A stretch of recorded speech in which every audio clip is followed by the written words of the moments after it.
So recently I did a video on Senna's opening wonder lap at the 1993 European Grand Prix, and briefly mentioned that Donington was set to replace Silverstone as the home of the British Grand Prix, but all of it was subject to improvements to Donington Park. Before that race 30 years ago, Senna had said that the track was probably too tight and compact to host a Grand Prix even then, and some of the comments on the video said that if F1 was to try the layout at Donington today, it would just be a total non-event, because nobody would be able to overtake. In fact, Donington was one of the first tracks I visited in my Can F1 Handle series, a series in Assetto Corsa where I take a modern Formula 1 car to circuits that have hosted F1 before or never hosted F1 before and see whether they can be upgraded or just generally be suitable for modern Formula 1 cars.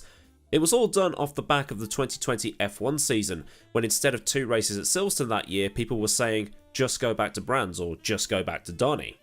But what this video aims to look at is the proposed changes that were to be made to the circuit, as it was set to become the replacement for Silverstone for 17 years.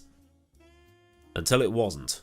Built in 1931, Donington Park was the first of the 3 park circuits in Britain, the other 2 being Cadwell Park in Lincolnshire and Alton Park in Cheshire. It was all put together after Fred Craner, a motorcycle racer and garage owner in nearby Derby, approached the owner of the estate, a man by the name of John Gillies Shields, and asked if it would be okay if he allowed the roads on the estate to be used for racing. Permission was granted, and racing began.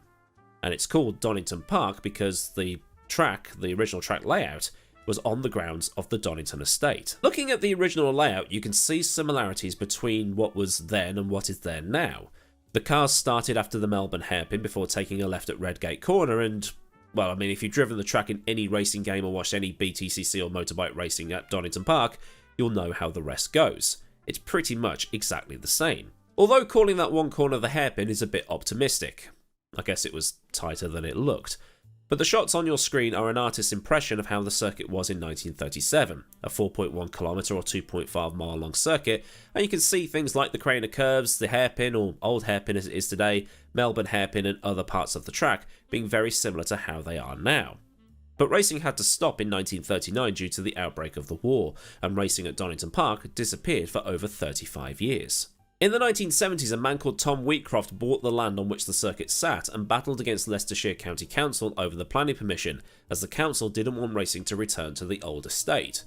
Eventually, Wheatcroft won, and Donington was upgraded to allow more modern cars to race there. The layout is very similar. In many cases, the corners are just shifted around a tiny bit. One key example of this is the area around what is now called Starkey's Bridge, just after the old hairpin. On the 1938 layout, the cars had to launch themselves through the arches of the bridge with precision.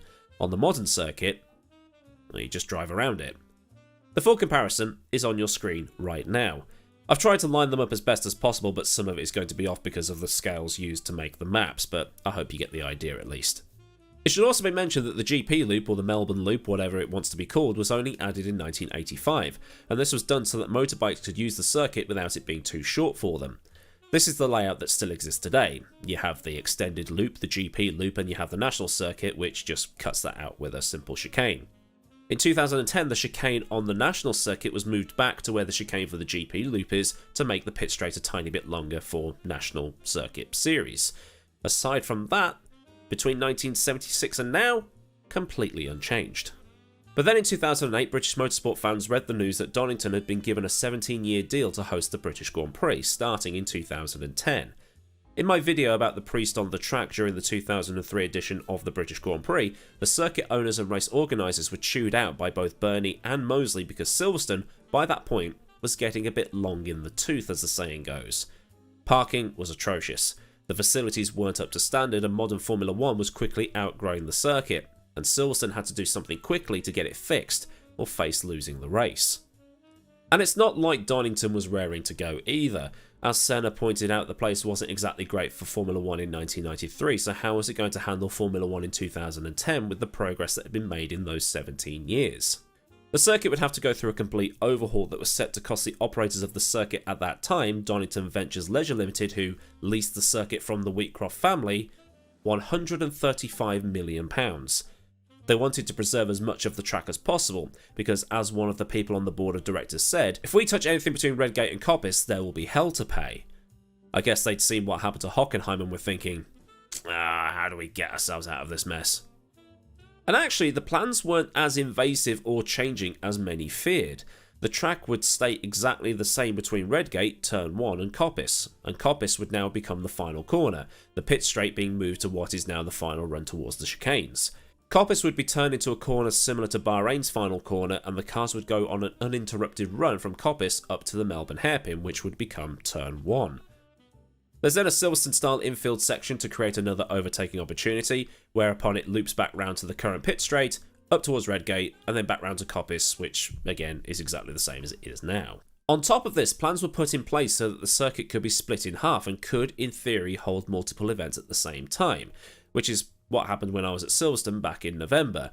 Motorsport Days was being held on the international circuit, using the Grand Prix pit straight, and on the national circuit was some Formula Ford type event, the Race of Champions or something, I can't remember what it was. But either way, a link road would be put in place after the long left-hander of Turn 2, which would spit the cars out at Starkey's on the way towards McLean's, and another link road after Old Hairpin to bring the cars out at the hairpin that was now Turn 3.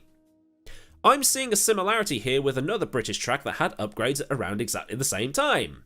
There were also plans to have no car parking facilities for the Grand Prix.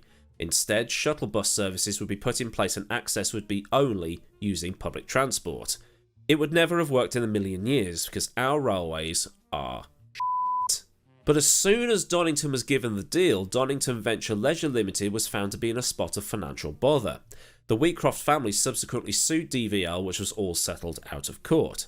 In 2009, the news broke that Donington could not afford the upgrades and Bernie went back to Silverstone. Silverstone accepted his demands of upgrades and all of those were in place for the Grand Prix to start on what is now the Hamilton Straight for 2011, although the current layout was used with Formula 1 using the national circuit pits for the 2010 race.